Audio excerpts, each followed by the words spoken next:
Vous écoutez l'épisode 52 du podcast Business en spa esthétique, l'épisode le plus écouté.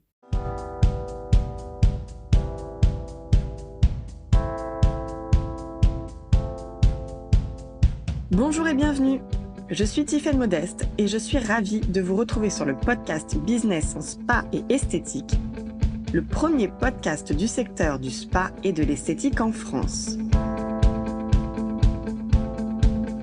À chaque épisode, je vous propose de découvrir les meilleures astuces que j'ai mises en place au cours de ma carrière et qui m'ont permis d'atteindre le 1 million d'euros de chiffre d'affaires dans mon spa, les outils que je partage avec nos clientes et leurs histoires de réussite, et les témoignages des grands acteurs de notre secteur.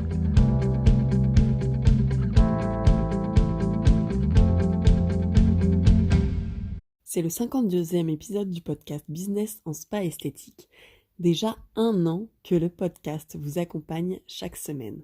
Encore merci à tous d'être de plus en plus nombreux à l'écouter. Pour fêter ce premier anniversaire ensemble, je vous propose de réécouter l'épisode qui a eu le plus d'écoute jusqu'à présent. Il s'agit de l'épisode numéro 2 qui s'appelle « Avoir un spa ou un institut de beauté rentable ». De quoi reprendre les bases, de vous assurer de votre progression sur ce point cette année, avant de poursuivre ensemble sur de nouveaux sujets dès la semaine prochaine. Très belle écoute et à la semaine prochaine. Dans notre secteur, il est une question centrale, source de frustration la plupart du temps, qui est celle de l'argent et en particulier du salaire des professionnels de notre secteur. Pas plus tard qu'hier, une gérante de centre que je venais de rencontrer me partageait avec déception que cette année encore, son centre n'a pas réussi à dégager de marge et que par conséquent, son salaire ne serait pas à la hauteur de ses espérances. Elle m'expliquait qu'elle gérait son centre depuis 8 ans, qu'au début, comme beaucoup, elle ne se versait pas de salaire, puis au fur et à mesure, elle a pu se rémunérer. Mais au bout de 8 ans, force est de constater que son expertise, son rôle, ses responsabilités et les ressources qu'elle déploie au quotidien ne sont pas rémunérées à sa juste valeur. Lors d'une de mes dernières conférences, un participant m'a posé la question « C'est quoi le salaire médian d'une gérante esthéticienne ?» J'ai pris le temps de la réflexion car il y a tellement de disparités dans notre secteur en termes de rémunération que cela m'était difficile d'avoir la réponse directement. Mais je dirais qu'il y a une part considérable de gérantes esthéticiennes qui ne se rémunèrent pas ou très peu, c'est-à-dire en dessous de 1 000 € par mois, qu'il y a à côté de cela des gérantes chefs d'entreprise qui arrivent à se rémunérer à plus de 3 000 € par mois, voire bien plus, et qu'au milieu, il y a beaucoup qui oscillent entre 1 500 et 2 000 € net. La deuxième croyance par rapport à la rémunération dans notre secteur concerne les équipes salariées. Qui n'a pas entendu ou dit être esthéticienne ou spa praticienne, ce n'est pas bien payé. Ici encore, si on se réfère à la convention collective esthétique, le salaire d'une esthéticienne débutante, c'est-à-dire le coefficient 135, qui travaille 35 heures, commence à 1 300 € net par mois. Tandis qu'au bout de 5 ans d'expérience, sa tranche de rémunération peut passer à 1 430 € net par mois. Pour une spa praticienne avec un CQP spa, son salaire conventionnel est de 1 350 € net par mois. Donc, je vous laisse en faire les interprétations que vous souhaitez. De mon point de vue, étant donné que notre clientèle est de plus en plus exigeante, que le métier d'esthéticienne nécessite désormais la maîtrise de nombreuses compétences qui n'étaient pas forcément nécessaires auparavant, je trouve qu'effectivement, les esthéticiennes méritent d'avoir un meilleur salaire. Et ce n'est pas l'envie de leur manager qui leur manque. Je ne saurais vous dire le nombre de gérantes managers ou le nombre de spa managers qui rêveraient de pouvoir augmenter la rémunération de leurs équipes, mais qui ne peuvent pas. Elles ne le peuvent tout simplement pas, car elles n'ont pas les moyens financiers de le faire. Et pourquoi cela ? Parce que le business model d'un spa ou d'un centre beauté rentable n'est pas suffisamment compris ou exploité. Alors, certes, on peut se fier au comptable pour nous aider à comprendre la gestion financière de nos centres. On a peut-être déjà compris qu'il ne faut pas descendre en dessous de tel tarif pour qu'une prestation soit rentable, ou bien qu'il faut maîtriser tel ou tel coût. Mais on reste en général dans les grandes lignes, sans jamais creuser ni aller au bout de l'analyse et au bout des choses pour générer ce business rentable.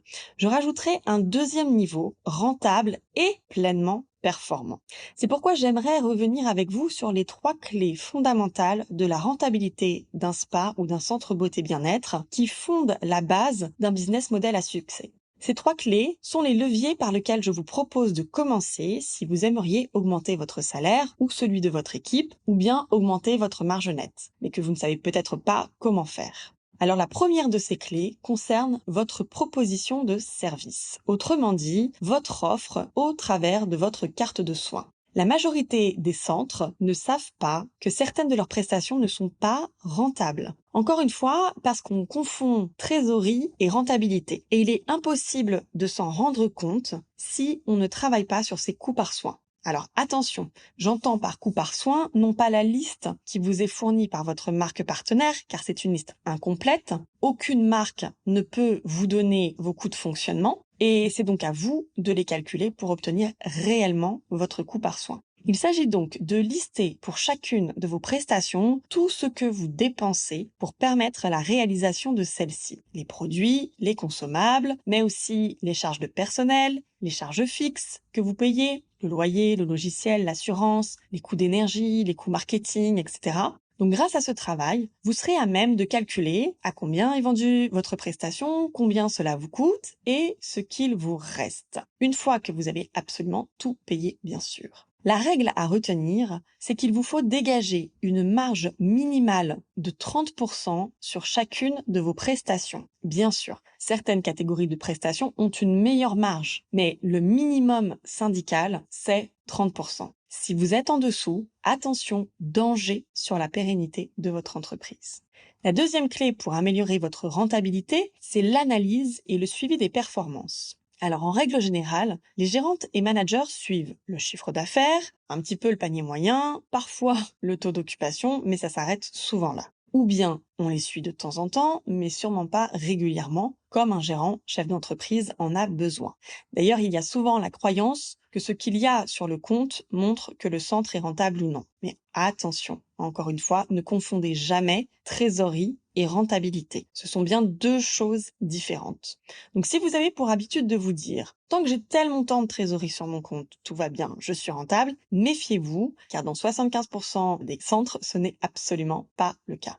Pour en revenir donc à cette deuxième clé de rentabilité, le fait de ne pas suivre et analyser ses performances est un réel problème. Car comment peut-on prendre les bonnes décisions stratégiques et financières si on ne suit pas ce qu'il se passe au niveau des performances? Non seulement c'est dangereux pour la pérennité du centre, mais c'est aussi très inconfortable d'un point de vue émotionnel. Car sans rationaliser, on est sujet à des moments de panique, parfois incontrôlables, qui vous empêchent de dormir et qui surtout vous placent en position de réaction. Et donc si je panique financièrement, qu'est-ce qui se passe? Je vais soit rester figé et couper tous les budgets, soit je vais réagir tout de suite dans l'urgence du vite vite, mon Dieu, il me faut absolument une solution, de nouveaux produits, une nouvelle marque, un nouveau soin ou un nouvel appareil. Et l'on se retrouve à ce moment-là dans des achats émotionnels. Alors peut-être pensez-vous qu'il s'agit d'investissements, mais ce ne sont que des réactions face à un moment de panique que vous auriez très bien pu contrôler si vous aviez cette habitude de suivi et d'analyse de vos chiffres. Et donc la plupart du temps, ces dépenses réactionnelles ou émotionnelles sont de mauvais choix et ne font qu'enfoncer une situation financière qui est déjà instable ou en tous les cas qui vous stresse. Enfin, j'aimerais souligner que ces types d'achats, pour moi, ne sont pas de bons investissements, car ce n'est absolument pas comme ça que l'on investit. Ce qui m'amène à cette troisième clé de rentabilité, qui est de savoir investir. Une entreprise, quelle que soit sa taille, qui n'investit pas, est une entreprise qui n'a pas d'avenir et qui va mourir. Donc, investir est un geste essentiel à la pérennité. Maintenant, il faut apprendre à investir. J'ai souvent des gérantes qui me disent qu'elles investissent par coup de cœur ou en suivant leur intuition. Alors certes, l'intuition est très importante quand il s'agit de faire un pari sur le futur. Mais pour réduire le risque financier, il faut absolument apprendre à investir. Et il y a 3 catégories d'investissements pour un spa ou un centre beauté. Les investissements technologiques, les investissements en communication et marketing et les investissements en formation. La première catégorie des investissements technologiques comprend tous les investissements en appareils, diagnostic de peau, appareils minceurs, anti-âge, équipements spa, etc. La deuxième catégorie des investissements concerne le marketing. Ce sont toutes les dépenses liées aux outils et moyens de communication comme vos supports papier, cartes de soins, bons cadeaux, mais aussi vos campagnes d'affichage ou de publicité locale, vos shootings photos et tous les outils et moyens digitaux.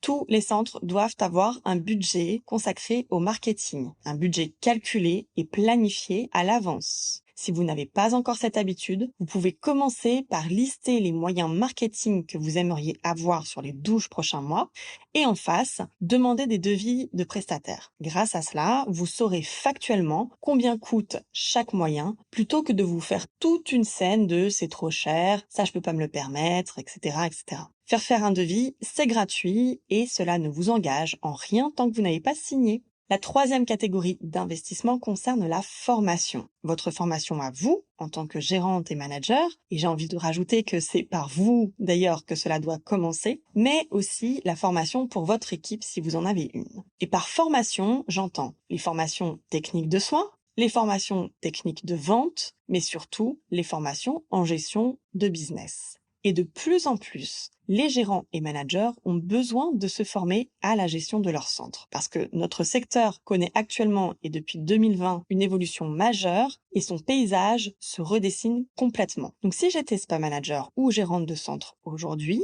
je préciserais les investissements en formation dans ce sens. Mes compétences en gestion et développement de business en priorité, puis mes compétences en leadership d'équipe si j'en ai une, puis les formations en technique de vente et enfin les formations en technique de soins. Parce que ça ne sert à rien de se former sur une nouvelle technique de soins si je ne sais pas comment l'insérer dans mon offre de service, si je ne sais pas comment communiquer dessus et comment la vendre. Et que se passe-t-il en réalité? Il se passe totalement l'inverse. Je me forme à un soin et j'attends de voir si ça va marcher. Adoptez la démarche dans l'ordre formation en gestion, formation en vente, puis formation en technique de soins. C'est primordial pour rentabiliser vos formations. Ce qui m'amène à conclure que le plus important dans l'apprentissage de l'investissement, c'est de savoir projeter et suivre les retours sur investissement, ce qu'on appelle les ROI.